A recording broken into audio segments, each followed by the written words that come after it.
El video del día de hoy es muy particular porque cuando hemos finalizado de realizarlo, de investigar, de escribir el guión, de editarlo y de subirlo, surgió una inquietante actualización, una actualización que surge no solo 10 años después de que el caso en teoría terminara, sino justo al mismo tiempo que nosotros estábamos realizando esta investigación.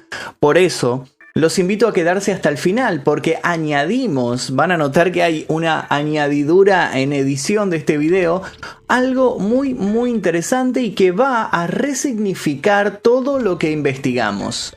Se podría decir que es casualidad, pero como ustedes van a ver a lo largo de este video, las casualidades a veces no existen. Así que los invito a ver el video del día de hoy y quédense hasta el final porque hay algo que cambia absolutamente todo.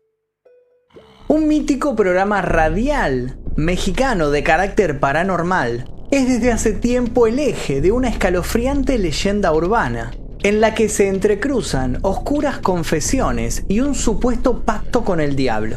Los más escépticos aseguran que el famoso y reconocido programa siempre coqueteó con la ficción, por lo que remarcan que el infame llamado del ya mítico Josué no es más que parte de un siniestro guión urdido en una febril madrugada por una mente muy imaginativa y perversa.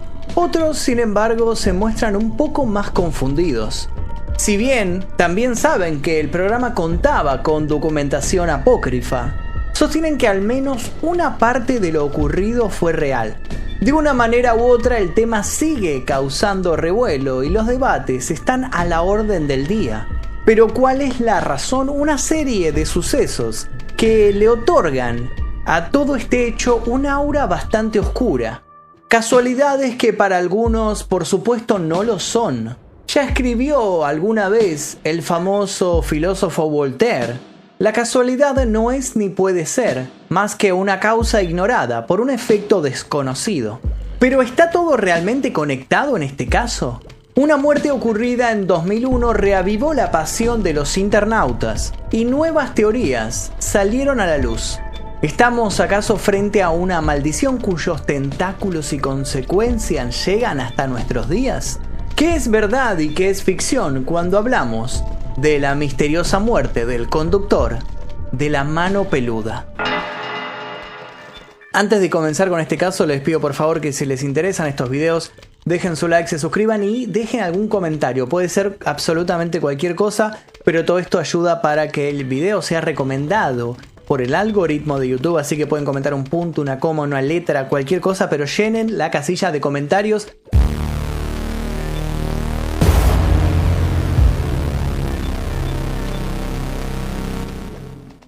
Extra Normal es un programa de televisión mexicano que indaga en temas esotéricos y sobrenaturales. Allí, diferentes especialistas acompañan a investigadores que se involucran en casos donde abundan las manifestaciones fantasmales y los eventos religiosos clasificados como demoníacos, entre otras cosas. Extra Normal es uno de los programas de esas características más aclamados de habla hispana. La seriedad en sus exposiciones le han significado una enorme aceptación entre el público en general y un reconocimiento muy particular por parte de los fanáticos. Según cuenta la versión oficial, en el año 2011 la producción del programa logró contactar con Josué, una persona cuyo nombre estaba ampliamente difundido entre los amantes de las historias de miedo. ¿Pero por qué? Muy fácil, porque Josué había protagonizado hacía casi una década algo que podría catalogarse como un hito en la historia de lo paranormal. Solo que esto no había sucedido en el programa Extra Normal, sino que había sucedido en otro muy parecido, pero de radio. Un programa fundacional en eso de meterse en oscuros callejones. Un programa que marcaría la vida de muchos. Pero no nos adelantemos. Lo cierto es que desde que sucedió ese llamado, la figura de Josué se convirtió en algo así como un mito. Y el sujeto, desde hacía una década, había permanecido entre las sombras sin hacer ninguna declaración. Por eso fue sorpresa para todos cuando se mostró interesado en brindar una entrevista. Solo que puso un par de condiciones determinantes para que la misma pudiese llevarse a cabo. Pidió, entre otras cosas, que en la misma estuviese presente Juan Ramón Sáenz, Sin la presencia de Juan Ramón no habría entrevista, soltó antes de cortar, según declaraciones de varios individuos de la producción del programa. El pedido tenía cierta lógica, había sido gracias a este conductor que el nombre de Josué había adquirido cierta fama. Pero ¿por qué quería verlo 10 años después? ¿Y qué era eso que había contado Josué en aquella llamada en el programa de radio para haber hecho tanto ruido y para haberse convertido en todo un mito? Obviamente a responder estas preguntas nos dirigimos, pero antes déjenme contarles un poco acerca de Juan Ramón. Juan Ramón Sáenz nació el 19 de octubre de 1962, y si bien hay muy poca información sobre sus primeros años, no nos quedan dudas de que se trató de una persona muy inquieta. Estudió en el Instituto de la Juventud, luego ingresó a la Facultad de Derecho en la Universidad del Valle de México, y tras finalizar la carrera, como si todo lo anterior no bastara para engrosar un amplio currículum, se especializó en criminología. Gracias a su perseverancia y dedicación, todos los que lo conocían no dudaban en asegurar que Juan Ramón tenía un brillante y próspero futuro por delante. Sin embargo, el hombre recién encontraría su vocación real cuando en 1986 se convirtiera en el productor de un programa de radio de una escuela en California. Luego de ese momento, su afición por el medio radiofónico no paró de acrecentarse año tras año, llevándolo a convertirse en un profesional de prestigio en el ambiente. Sin prisa pero sin pausa, ejerció de productor general e institucional. Se adentró en la realización de contenido, programó sus propias hojas de ruta técnicas y hasta demostró, con voz afable y una templanza hipnótica, tener capacidad para conducir sus propios ciclos, siendo su primer gran éxito un programa llamado Grandes de la Salsa. Su salto a la fama llegaría un tiempo después, más precisamente con su intrusión en el universo fantasmagórico. Cuando dejara de presentar temas populares tropicales y pasara a atender llamados telefónicos de personas deseosas de narrar sus experiencias con el más allá, su nombre escalaría de modo inevitable en las taquillas. El programa en cuestión no era otro que el ya mencionado e icónico La Mano Peluda. La Mano Peluda fue creación de Mario Córdoba, entonces director artístico de la estación de radio 104.1 FM. El primer conductor del ciclo fue Rubén García Castillo, comenzando específicamente su labor el 13 de agosto de 1995. La rutina del programa era tan simple como efectiva. Las personas llamaban para contar al aire las más extrañas historias, siempre en primera persona. ¿Cuál era el resultado? Bueno, nadie quería perderse ningún programa, a riesgo de noches y noches sin dormir. Pasaron los años y La Mano Peluda se volvió más y más popular, ganando premios y recibiendo no solo la aprobación de la audiencia, sino también la de otros productores contemporáneos que miraban este éxito con admiración y también con un poco de envidia, de la sana y de la otra. Todo marchaba de maravillas hasta que Rubén García, el conductor, luego de 4 años de escuchar las más descabelladas y aberrantes historias, alegó sentirse cansado y abandonó el proyecto. Obviamente esto fue lo que se dijo en los medios. Los rumores que corrieron de inmediato decían otras cosas. Decían que Rubén había empezado a sufrir ciertos malestares, que las pesadillas lo invadían, que tanto escuchar hablar de ciertas cosas lo habían sugestionado, generando en él una suerte de insoportable paranoia. Por un corto tiempo, La Mano Peluda tuvo como conductor a Marco Antonio Silva. Mientras tanto, se encargaron de preparar a un joven productor que se encontraba detrás de las consolas de sonido para que ocupara el lugar central. Un joven muy apto que ya tenía amplia experiencia con el micrófono. Este joven era, claro, Juan Ramón Sáenz. De este modo, mientras Rubén García se iba a hacer radio a Estados Unidos, quizás escapando de sus propios fantasmas, Juan Ramón se convertiría en la nueva voz de La Mano Peluda, sin saber que aquello cambiaría su vida para siempre y lo llevaría de una forma muy extraña, incluso hasta su muerte. Pero no nos adelantemos tanto. Antes de hablar de la oscura noche en la cual este misterioso joven llamado Josué levantó el teléfono, hizo una llamada y habló con Juan Ramón para contarle su terrible experiencia, hablemos un poco de las diferentes temáticas en las cuales se tocaban en este programa y de qué hablaba la gente cuando decidía llamar. Por el ciclo La Mano Peluda pasaron miles y miles de llamadas. Muchas son hoy en día legendarias y siguen siendo las favoritas a la hora de contar algo que cause escalofríos. Tal vez en un día tormentoso, o tal vez cuando se corta la luz. El caso Nash, por ejemplo, causó furor. Se trató de una supuesta posesión demoníaca que fue transmitida en vivo. Un hombre que dijo llamarse Nash llamó para contar su experiencia, cuando de repente su voz comenzó a volverse más y más grave, así hasta que sus palabras fueron totalmente incomprensibles.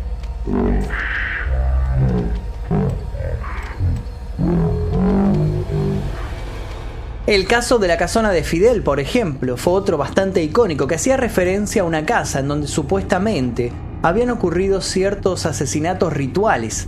Tanto interesó este caso que el equipo de La Mano Peluda fue hasta el lugar e intentó contactar con los supuestos espíritus que habitaban este lugar. Hubo también otros casos de juguetes que tenían vida propia. Hubo casos de arrendatarios que ofrecían el premio de una propiedad a los valientes que se atrevieran a pasar una noche entera en cierta casa sin que sufrieran ningún ataque paranormal. Llamaron miembros de sectas diciendo qué es lo que tuvieron que hacer para entrar o salir de ciertos cultos. Llamó gente arrepentida de haber jugado a la Ouija. Gente con la supuesta capacidad de comunicarse con los muertos. O con la desgracia de no poder dejar de hacerlo. Las llamadas de La Mano Peluda demostraban indefectiblemente que de la noche a la mañana cualquiera podía convertirse en el protagonista de una historia de terror. Sin embargo, sería recién en 2002 cuando el programa recibiría esta llamada que haría que explotara la audiencia repentinamente. Se trató de un caso que luego encabezaría los titulares de varios medios de comunicación de México. Un caso que continúa siendo objeto de debate.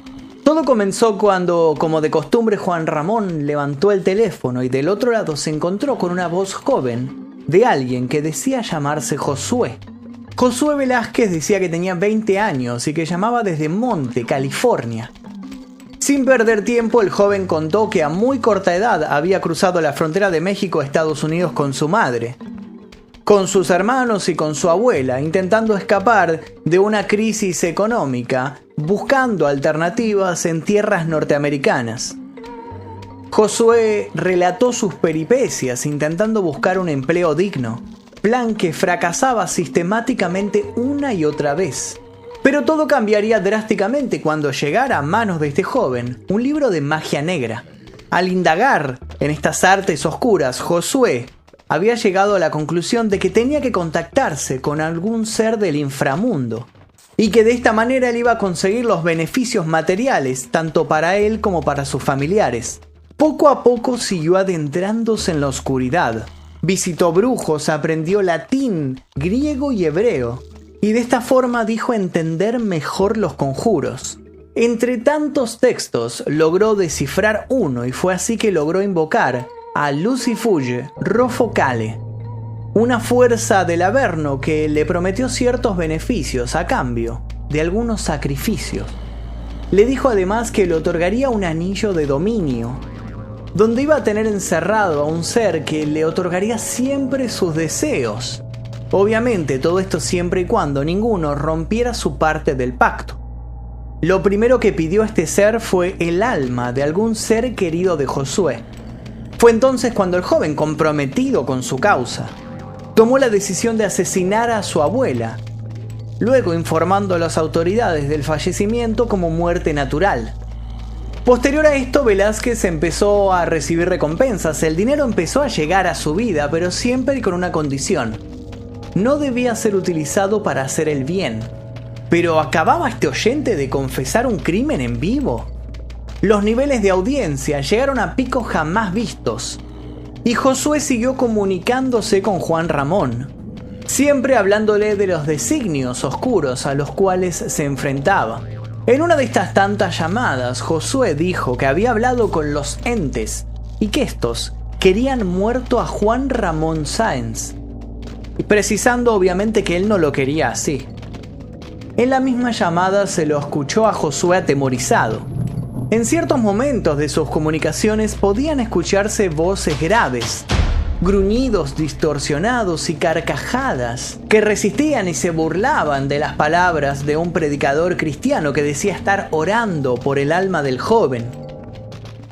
Desde ese momento el caso se convirtió en un hito y varios comenzaron a nombrarlo como el caso de Josué el endemoniado. Obviamente toda esta narración fue un éxito y durante varias semanas tanto Juan Ramón como el programa gozaron de publicidad extra. Luego la vida de la mano peluda siguió con su ritmo habitual. Juan Ramón ni siquiera se imaginaba que Josué reaparecería 10 años después y se metería en su vida. En 2004 Juan Ramón quiso llevar a la pantalla chica un programa titulado Escalofrío con TV Azteca y Aquí se respira el miedo en el extinto Canal Infinito.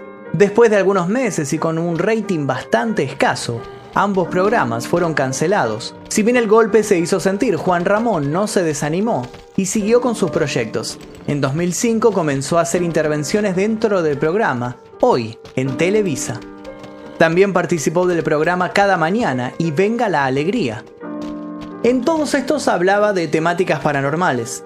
Luego de tantos años al frente de la mano peluda se ha convertido en una especie de figura de autoridad para hablar de estas temáticas y era muy respetado. Al mismo tiempo, Juan Ramón se dedicó a la escritura de libros de ficción y de investigación, sacando libros como Tábata, la bruja verdadera, o Posesiones demoníacas. En el año 2011 empieza a hacer planes para una nueva sección en el programa Extra Normal, pero solo llegaría a tener 2 intervenciones en el mismo. La segunda intervención sería el último trabajo que Juan Ramón realizaría en su vida. Como ya dije anteriormente, el programa Extra Normal contactó a Josué, aunque otra teoría señala que fue Josué quien se comunicó con Extra Normal. De un modo u otro, se pactó que iba a participar de una entrevista siempre y cuando se cumplieran sus requisitos. No debía verse su cara, la entrevista se llevaría a cabo en un lugar elegido por él, y de la misma formaría parte Juan Ramón Sáenz. ¿Y qué hizo Juan Ramón cuando se enteró de los requisitos que había puesto Josué? Bueno, aceptó encantado, invadido por una curiosidad de saber qué más tenía para contar Josué, qué había vivido en esta década que había pasado desde aquella llamada que había impulsado tanto el programa como su carrera. Así fue como el 19 de mayo, Josué guió tanto al presentador como a la producción del programa a un lugar secreto en su embarcación. El encuentro se efectuó de noche. Allí un bastante crecido Josué, que siempre se mostró de espaldas a la cámara y que se veía que llevaba consigo varios amuletos, confesó que seguía en contacto con aquellos demonios de su pasado. Según varios testigos, Josué llevaba en su mano la joya de Salomón, uno de los tantos objetos místicos de los cuales él había hablado hacía una década en la llamada a la radio.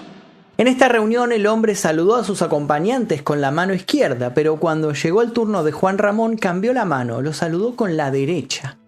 Dato que obviamente no pasó desapercibido para nadie. Josué confesó que en estos 10 años había caído presa de su lado oscuro y que había realizado actos terribles en lugares espantosos, muchas veces rodeado de gente de la alta sociedad. Gente muy importante, gente que decía que lo seguía todo el tiempo porque tenían miedo que él revelara ciertos secretos. Pero contó además que se había dado cuenta de todos sus errores y que había decidido renunciar a todo. Sin embargo, para renunciar se le exigían ciertos sacrificios y alegó que ni bien pudiera cumplirlos, por fin sería libre. Juan Ramón lo miraba con seriedad todo el tiempo. Por momentos no podía evitar que su mirada bajara hasta el supuesto anillo de poder, la joya de Salomón. La nota se transmitió con una audiencia media, sin embargo, 10 días después, las cosas ocurridas allí se resignificarían notablemente. A los pocos días de la entrevista, tanto el reportero como el camarógrafo que acudieron a la entrevista junto con Juan Ramón sufrieron ciertos accidentes. Uno de ellos tuvo un aparatoso accidente automovilístico en donde casi pierde la vida. y el otro fue intervenido de emergencia. A los pocos días, el mismo Juan Ramón tuvo que ser internado por presentar ciertos síntomas de fatiga y de malestar. El 29 de mayo de 2011, Juan Ramón Sáenz perdería la vida víctima de un paro respiratorio a causa de una misteriosa bacteria gastrointestinal que le provocaría un cuadro agudo de peritonitis. Aunque obviamente esa es la versión oficial de los hechos, muchos fanáticos y seguidores de la Mano Peluda aseguran que Josué había utilizado a Juan Ramón como cierto sacrificio, este sacrificio que le pedía al demonio para que por fin abandonara todo este mundo de sacrificios, de rituales, de cosas horribles que él tenía que hacer día a día. ¿Acaso le había costado a Juan Ramón la vida este encuentro con Josué? Aseguran además estos expertos en fenómenos extraños que no fue casual que el encuentro se llevara a cabo sobre el agua, dado que la misma es considerada como un elemento clave en ciertos rituales de transmutación. ¿Acaso había Josué pasado su demonio a Juan Ramón? ¿La persona que desde un principio lo había ayudado a sacar a la luz lo que le sucedía? Y de ser así, ¿por qué había elegido a este hombre como un sacrificio? ¿Acaso por su fama y notoriedad? ¿Qué ligaba a Juan Ramón con el espíritu vengativo de Josué? Todo este asunto había quedado en el olvido durante mucho tiempo y reflotó, volvió a salir a la luz a raíz de la muerte del primer conductor de la Mano Peluda. Estoy hablando de Rubén García Castillo, aquel que algunos decían había renunciado por estar sufriendo extraños sueños. ¿La maldición acaso continuaba?